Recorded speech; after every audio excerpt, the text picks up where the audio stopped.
Hey guys, what's up? Thanks for joining us for this session on kit setup. Now this is a very subjective and opinion-based session, so take it for what it's worth, and if it's helpful, use it, and if you already have a really comfortable way that you set your drum set up, stick with it, because much of it is about comfort, familiarity, and muscle memory for your body. But if you're kind of on the fence and you may feel like you're struggling a little bit to get comfortable, here's a couple of ways that you might think about setting your drum set up to be helpful for you as you play.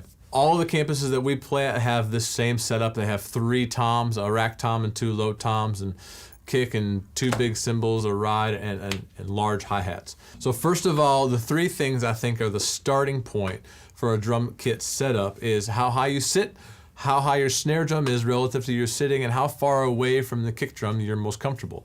Some people like sitting way on top of the kick drum and their leg is moving straight up and down. Some people like being a little further away and a little bit more reaching with their foot. But I think a good rule of thumb would be to never be falling off of your chair because it's too high, and don't be sitting so low that you have to use this hip flexor muscle just to even pick your foot up.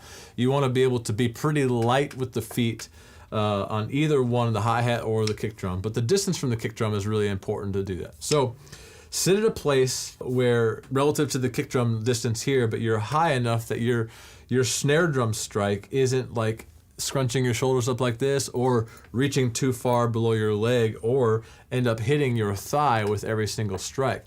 If you end up hitting your thigh with every one of these snare strikes, you'll end up feeling like you maybe being a little more inconsistent on how you hit the snare drum. So you want to try to be hitting a rim shot comfortably. And what I mean by that is the stick is hitting the rim and the center of the drum at the same time.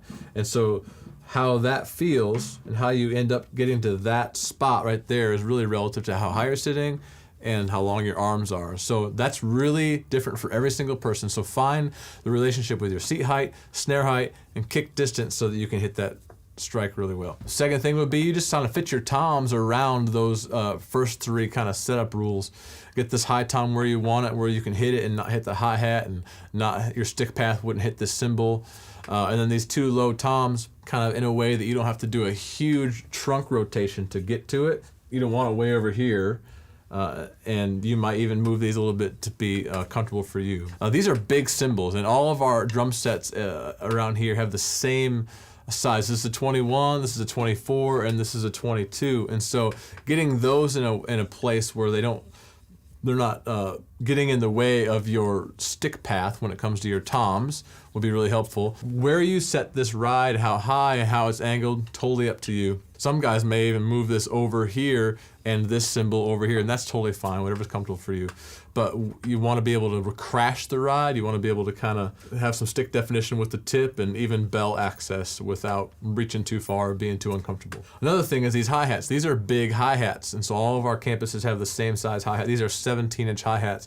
And so they'll potentially be in the way if you move them too far this way, and they'll be in the way of your snare stick path and even your hand moving up and down to get to the tom. You don't want to be in a way, put it in a place where you end up hitting your hand on the hi-hat and when you hit your tom. So really that's it for a kit setup, and they're just some suggestions for you, and your comfort and your familiarity with the set is the most important thing. And then your muscle memory will kind of follow that, and you'll develop the right muscles in each one of your limbs to compensate for the placement of them. But if you're on the fence, use some of these points, and maybe you'll create a setup that's best serving you. So if you have any questions, let us know and we'll try to help.